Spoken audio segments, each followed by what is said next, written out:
En los últimos años, un tema concreto ha rondado la cabeza de gran parte de la población, un problema generalizado, que abarca la mayoría de los aspectos de la vida de la gente. Algo bastante frustrante a la par que desesperanzador, ya que la mayoría de la gente común poco puede hacer para solucionarlo al margen de las grandes empresas y gobiernos.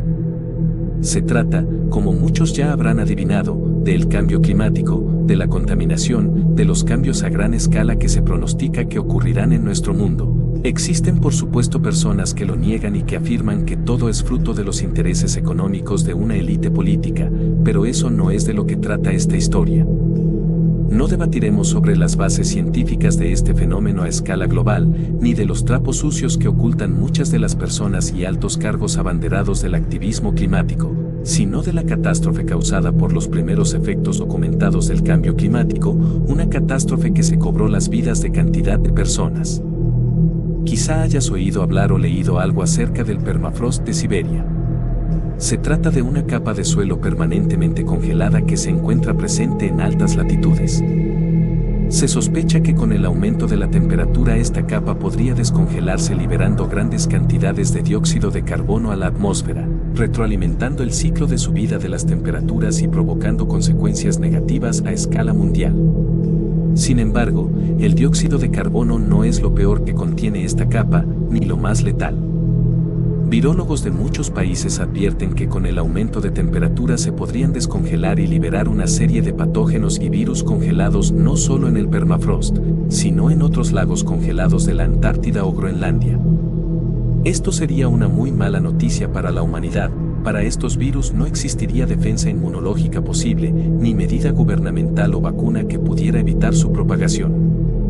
De ser liberadas, estas enfermedades posiblemente se expandirían rápidamente por el mundo debido al alto nivel de globalización, acabando con gran parte de la humanidad, sobre todo en países subdesarrollados y superpoblados, y colapsando o incluso acabando definitivamente con la civilización humana.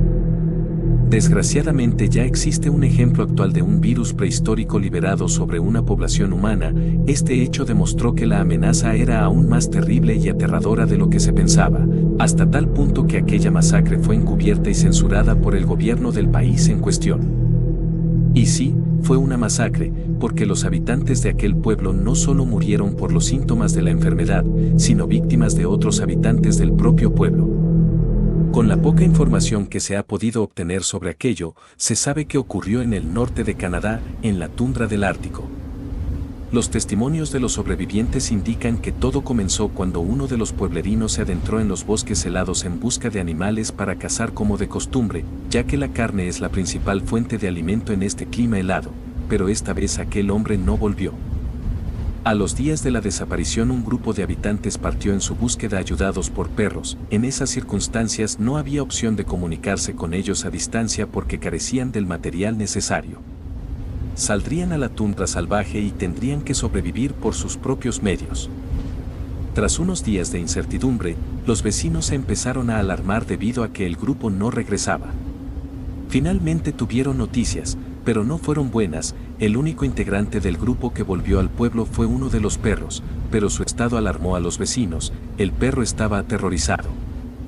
El pelaje tenía manchas de sangre y había sufrido varias heridas. Pero no heridas cualquiera, las heridas tenían la forma de cortes provocados por dedos humanos, como si una multitud de personas lo hubiera intentado agarrar de forma violenta mientras el perro intentaba escapar. También le faltaba una oreja. Y en la herida que ocupa el lugar de la oreja arrancada se encontró algo que era todavía más inexplicable. Un diente humano clavado a presión en la carne del animal. Nadie supo qué diablos había pasado. No volvieron a tener noticias del grupo.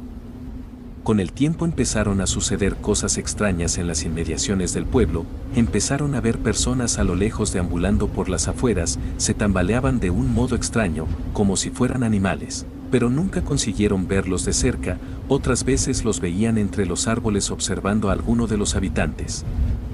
En una ocasión se encontró un rastro de huellas y sangre en la nieve que llegaba hasta la entrada del pueblo, se detenía y volvía hacia el bosque, se escuchaban gritos que venían del bosque por las noches, parecían gritos humanos, pero humanos asalvajados, como si se comportasen como animales. Los vecinos pensaban que estaban siendo víctimas de alguna clase de bandidos que los acosaban con el objetivo de espantarlos. La verdad era mucho peor. Todo cambió cuando una de las niñas del pueblo le dijo a su madre que veía a un hombre bajo su ventana por las noches. Cuando le preguntaron sobre aquel hombre, la niña dijo que no llevaba ropa, que la piel era blanca como la nieve, al igual que los ojos, que eran totalmente blancos y sin pupilas. También dijo con inocencia que tenía la boca pintada de rojo y que tenía dientes de pincho.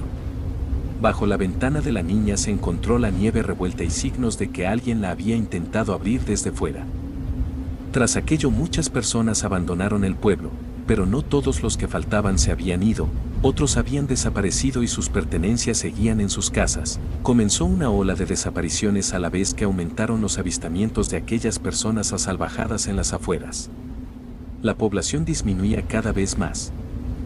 Todo terminó de golpe. Una noche, mientras la mayoría dormía, comenzaron a oír gritos. Cuando la gente salió de sus casas, vieron con horror que estaban siendo atacados por personas muy violentas. Mordían y devoraban a los sorprendidos vecinos, pero no eran desconocidos, eran los propios habitantes, los que habían ido desapareciendo. Incluso los que habían salido para buscar a aquel hombre cuando todo comenzó, todos violentos, matando y devorando, con el mismo aspecto que describió la niña. Fueron pocos los que consiguieron escapar. Cuando las autoridades hallaron a los supervivientes, pusieron toda la región y los asentamientos colindantes en cuarentena. Aquello debido a que uno de los sobrevivientes del pueblo que había sido mordido empezó a sufrir extrañas mutaciones y brotes de violencia, lo que demostró que aquel mal era infeccioso.